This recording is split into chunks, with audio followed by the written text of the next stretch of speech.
J'ai l'habitude de parler aux enfants de la philosophie des fourmis. Permettez-moi de vous donner maintenant quelques indices sur la philosophie des fourmis. Voici le numéro 1. Les fourmis n'abandonnent jamais. Si elles vont quelque part et que vous les arrêtez ou bloquez leur chemin, elles chercheront toujours un autre moyen de monter, de descendre, tout autour. Combien de temps continueront-elles à chercher? Jusqu'à ce qu'elles trouvent un autre moyen.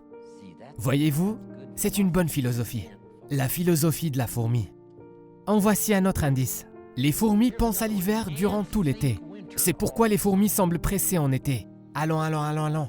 Pourquoi? Hiver, hiver, hiver. Dépêchons-nous, dépêchons-nous, dépêchons-nous. La montre tourne, le temps presse. Dépêchons-nous, dépêchons-nous. Prenons la nourriture, retournons. Prenons la nourriture, retournons. L'hiver est presque là, vite, vite. Voyez, c'est une bonne philosophie. Vous avez donc compris cette leçon? Alors comme les fourmis pensaient à l'hiver en été. Ne pensez pas seulement à l'été en été et faites semblant. Regardez comme c'est beau. Regardez comme c'est agréable. Ne tombez pas dans ce piège. Les fourmis ne font pas ça. Elles pensent à l'hiver tout l'été. Maintenant voici le point suivant. Vous devez penser à l'été pendant l'hiver. En hiver, vous devez dire que nous ne resterons pas ici longtemps. Nous serons bientôt hors d'ici. Nous serons dehors pour travailler et rassembler plus de nourriture et pour voir à l'avenir. Cet hiver ne durera pas si longtemps. Bientôt nous serons hors d'ici.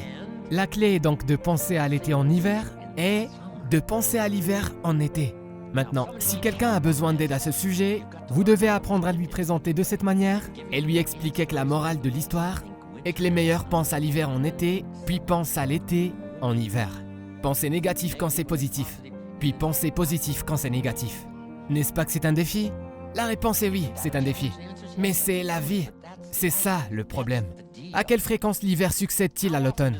Eh bien, chaque année, il y a bien des années, j'ai fait une série de conférences pour les concessionnaires de Chevron et leur direction. Quand j'ai commencé à leur donner cette série de conférences, la direction et certains dirigeants de la société Chevron m'ont appelé et nous avons eu une belle conversation. Ils m'ont dit, eh bien tout d'abord, Monsieur Ron, nous aimerions faire connaissance. Nous avons entendu parler de votre présentation et nous pensons que vous pourrez peut-être partager quelques bonnes idées.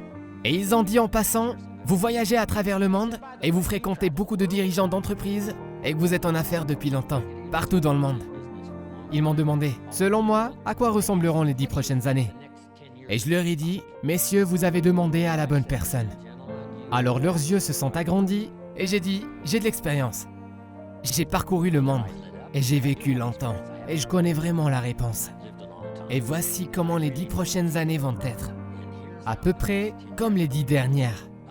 L'hiver succède à l'automne, d'autres sont faciles et d'autres sont difficiles, d'autres sont rudes et d'autres sont simples. Et puis le printemps succède à l'hiver. Depuis combien d'années maintenant? 6000 ans d'histoire enregistrée. Alors, cela ne va donc pas changer. C'est l'essence de la vie. Les opportunités mêlées de difficultés. Donc ça ne va pas changer, les hivers vont venir. Mais voici ce dont nous avons tous besoin de savoir. Pensez à l'hiver en été et pensez aux opportunités en hiver. Et voici la difficulté. Parfois, il semble y avoir plus de difficultés que d'opportunités. C'est le cas et la roue tourne. Et il y aura plus d'opportunités que de difficultés. Pendant ces terribles guerres, la Première Guerre mondiale, ensuite la Seconde Guerre mondiale en particulier, puis la guerre du Vietnam, celle de la Corée. C'était de terribles guerres. Nous avons perdu beaucoup de vies. C'était des jours tragiques, des temps tragiques. Espérons que ces guerres tragiques sont derrière nous. Quand il semblait y avoir plus de tyrannie que de liberté dans le monde, mais maintenant c'est du passé. Et il y a plus de liberté que de tyrannie. Et la clé est de profiter quand la liberté arrive en excès. Quand la liberté arrive en abondance, profitez pour construire des villes. Vous savez, restructurer l'économie, construisez tout pendant que la liberté est encore disponible parce que la roue tourne. Elle tourne. Et parfois chacun de nous a besoin d'entendre cela. Et vous devez bien le communiquer. Utilisez chaque histoire que vous pouvez pour communiquer ce message.